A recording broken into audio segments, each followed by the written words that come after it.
CM Janasena అధినేత పవన్ కళ్యాణ్ మరోసారి గొప్ప మనసు చాటుకున్నారు. తన వేతనం మొత్తాన్ని తల్లిదండ్రులు లేని అనాథ బిడ్డల భవిష్యత్తు చదువుకు ఖర్చు చేయాలని నిర్ణయించుకున్నారు. ఇందులో భాగంగా మంగళగిరిలోని క్యాంప్ కార్యాలయంలో తాను ఎమ్మెల్యేగా ప్రాతినిధ్యం వహిస్తున్న పిఠాపురం నియోజకవర్గానికి చెందిన 42 మంది అనాథ పిల్లలకు పవన్ కళ్యాణ్ తన వేతనం నుంచి ఒక్కొక్కరికి నెలకి 5,000 చొప్పున 2.10 లక్షల ఆర్థిక సాయం అందించారు. మిగిలిన మొత్తాన్ని కూడా వారి బాగోగులు చూసేందుకు ఖర్చు చేయనున్నట్లు ప్రకటించారు. అందులో ఉన్న 32 మందికి పవన్ స్వయంగా ఈ ఆర్థిక సాయాన్ని అందజేశారు.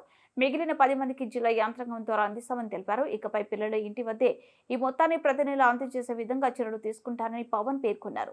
ప్రభుత్వం పదవి ఉన్నత కాలం తాను వేతన రూపంలో తీసుకునే మొత్తాన్ని తనను గెలిపించిన పిఠాపురం నియోజకవర్గ పరిధిలోని అనాథ పిల్లల కోసం ఖర్చు చేయనున్నట్లు డిప్యూటీ సీఎం వెల్లడించారు. చెప్దాం అనుకుంటున్నాను సార్, డిప్యూటీ సీఎంగా ఛార్జ్ తీసుకున్న తర్వాత మేమందరం జాయిన్ అయిన తర్వాత ఆయన చెప్పిన ఫస్ట్ ఇన్స్ట్రక్షన్ మాకు ఇలా నాకు వచ్చే జీతాన్ని నా పిఠాపురంలో ఈ పిల్లలకి ఇద్దాం అనుకుంటున్నాను అని చెప్పేసి అందరినీ డైరెక్ట్గా కలిసి ఇద్దాం అనుకొని ఈ విధంగా చేశారు. అండ్ సార్ యొక్క ఒపీనియన్ ఏంటి అంటే తనకు వచ్చే జీతాన్ని ఈ 42 మందికి ప్రతి నెల 5,000 రూపాయల చొప్పున డివైడ్ చేసి మీ ఇంటికే వచ్చి ఇచ్చే విధంగా 1వ తారీఖు ఇప్పుడు పెన్షన్ గవర్నమెంట్ ఎలా అయితే ఇస్తుందో అదేవిధంగా 1వ తారీఖు సార్ తనకు వచ్చే జీతాన్ని ప్రతి ఒక్క పిల్లవాడికి అమ్మాయికి 5,000 రూపాయలు డివైడ్ చేసి మీ ఇంటికే పంపిద్దామని చెప్పి డిసైడ్ చేశారు. సో ఇది కంపల్సరీగా వాళ్ళ భవిష్యత్తుకు ఉపయోగపడుతుందని చెప్పి సార్ తీసుకున్న తీర్మానం. సార్ ఇట్లాంటి మంచి డెసిషన్లో మేమందరం భాగం అవటం వల్ల మాకు కూడా చాలా సంతోషంగా ఉంది సార్. ఎలాంటి ఒక క్రైటీరియా పెట్టుకొని ఒక ప్రాతిపదిక పెట్టుకొని ఏ కమ్యూనిటీ అలాంటి ఏమీ లేకుండా అందరికీ సమానంగా చూసి అందరికీ మన దగ్గర ఎవరెవరైతే మనకు తెలుసు అంటే గవర్నమెంట్ వారి దగ్గర తల్లిదండ్రులను కోల్పోయాలని తెలుసున్న ప్రతి ఒక్కరిని ఇవాళ పిలవడం జరిగింది. అది నెంబర్ ఎంత తక్కువ ఎక్కువ అనేది కూడా ఆలోచించకుండా పిలవడం జరిగింది. సో అందుకు నా వైపు నుంచి జిల్లా అధికార యంత్రాంగం వైపు నుంచి sir I really thank you for doing this from bottom of my heart. Pithapuram నుంచి ప్రత్యేకించి వచ్చిన మీ అందరికీ పేరు పేరున హృదయపూర్వక నమస్కారాలు. పిఠాపురం నుంచి మీరందరూ నన్ను ఎంతో నమ్మకంతో గెలిపించారు.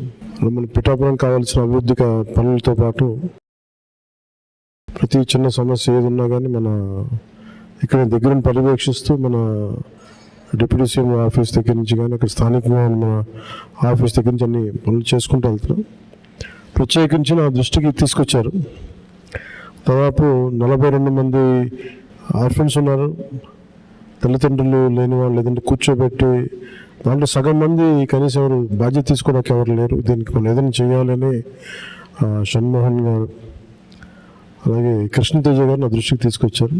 ఆ రోజు నేను అనుకున్నది ఏంటంటే ముందుగా నేను ఎమ్మెల్యేగా గెలిచి డిప్యూటీ సీఎం పదవి తీసుకున్నాక బాధ్యతలు తీసుకున్నాక జీతాలు ఇవన్నీ తీసుకోకూడదని నిర్ణయించుకుంటే అసలు భారం అవ్వకూడదని. కానీ పరిస్థితి ఏమొచ్చిందంటే చాలా మిగతా వాళ్ళందరూ కూడా ఇబ్బంది అవుతూ ఉంది. అందువల్ల ప్రత్యేకించి నేను తీసుకొని అది ఎవరికి ఖర్చు పెట్టాలి అని అనుకుంటే నాకు చదువుకుంటున్న మీకు, తల్లిదండ్రులు కుటుంబం ఇవన్నీ దూరమైన మీకు అది మీ భవిష్యత్తుకి ఏదైనా ఉంటే చాలా చాలా బాగుంటుంది అనేది నాకు అనిపించింది. దాని తగ్గట్టుగా అడుగు వేసాం. సో నాకు వచ్చే జీతంలో